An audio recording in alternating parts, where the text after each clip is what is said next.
On this episode of China Uncensored, what were these architects thinking? Hi, welcome to China Uncensored. I'm your host, Chris Chappell. China has a rich history of amazing architecture, carved stone bridges, towering pagodas, and thousand-year-old temples. Engineering marvels like the Great Wall of China and the Forbidden City are recognizable the world over. But who cares about that? Obviously not Chairman Mao.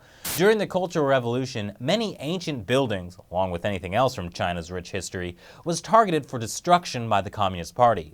So only a small fraction of this rich history still exists today. Perhaps the absence of this cultural tradition is why modern China has come up with some very different types of buildings. In fact, there is such a preponderance of bizarre buildings in China that at the end of last year, Chinese leader Xi Jinping actually made a call to end, and I quote, weird architecture. Okay, that's not an exact quote. That was the English translation of however you say weird architecture in Mandarin. Might that sound a little subjective? Of course. That's how the Communist Party works. The guy in charge makes a vague pronouncement, then all the underlings have to scramble to figure out what he meant. So that means the two giant and pink spires that could clean away air pollution they were going to build in Wuhan might not ever happen. But even though we might not be seeing much new bizarre architecture in China, there's already plenty of strange buildings to gawk at. So before they're torn down, here's China Uncensored's top 12 craziest buildings in China. Number 12, bravely going where no architecture has gone before.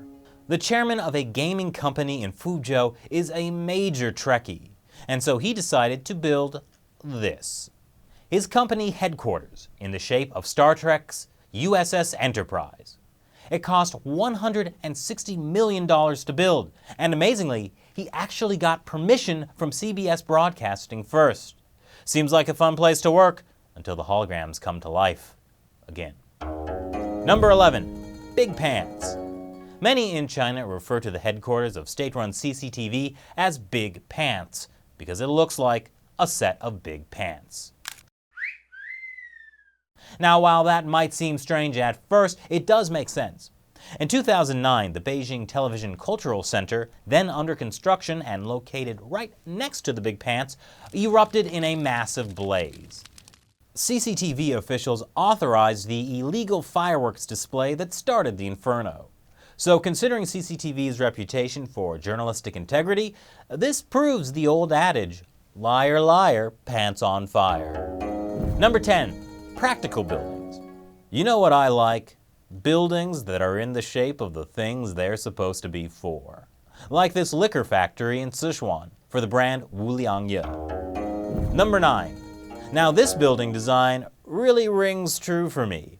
A giant mobile phone building in Kunming. Number 8. If you're going to have a concert hall, you should obviously build it in the shape of musical instruments. This one in Anhui province is in the shape of a piano and it's standing up, so it could be a cello or double bass, but I think it's supposed to be a violin. Anyway, if you want to get inside the piano building, just be sure you don't forget the keys. Number 7. This building is anything but short and stout. Wuxi in Jiangsu province is famous for producing high-quality Wuxi clay teapots. So naturally, you'd want to make the tourist center there into a 10-story tall teapot that rotates. Number 6. Now I don't want to get anyone in hot water, but there are a lot of knockoffs in China. Maybe that's why there's not one, but 2 teapot buildings. This one is a tea museum in Guizhou. It's almost 250 feet tall. Sorry, Chester's Teapot, you aren't the tallest teapot in the world anymore. Number 5, the U.S. Capitol? In Jiangsu province, for some reason, they've built knockoff versions of the U.S. Capitol. Yes, that's versions, plural. Apparently, it's a trend? Anyway, it's too bad the local government is not also trying to copy the idea of fair trials and the rule of law. Number 4, the Eiffel Tower. Ah, the icon of modern French architecture. I've always wanted to see it next time I visit China. A town outside of Shanghai has built a knockoff version of Paris. Parts of it are exquisitely detailed, except it's a ghost town.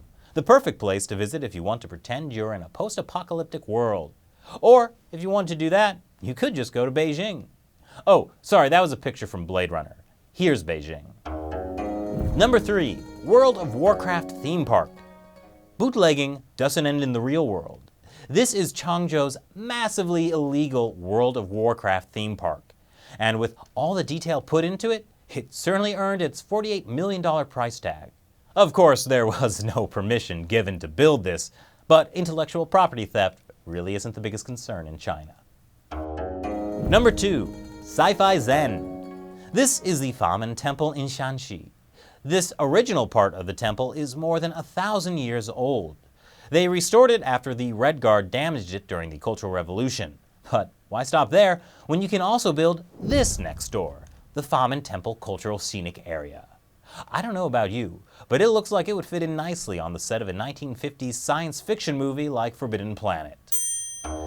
Number 1. Immortal Construction. And finally, speaking of restoring China's rich traditions after the Cultural Revolution, that tradition is now coming back in the most knockoff way possible, with the 10-story Tianzi Hotel in Langfang, Hebei Province. The 3 deities represent longevity, fortune, and prosperity, though I have a feeling that prosperous travelers might have better fortune staying at the Sheraton Hotel nearby. So those are my top 12 craziest looking buildings in China. Which one's your favorite? And if you could design a new building in China, what would it be? Draw a sketch and email it to me, and I'll post the best ones on the China Uncensored Facebook page. Thanks for watching. Once again, I'm Chris Chappell. See you next time. I have a riddle for you. When is an island not an island? When it's not a freaking island! And can somebody just please tell China that before we end up at war with them? The Pentagon announced this Tuesday that China is building up weapons on islands in the South China Sea. And the US is not only sending their military to patrol the region, US Defense Secretary Carter wants to give $425 million to China's neighbors so they can beef up their own fleets. Here are the top 6 tainted exported Chinese products. Number 6. Tainted milk. Melamine is a wonderful fire-resistant chemical compound useful in making, for example, plastic dinnerware.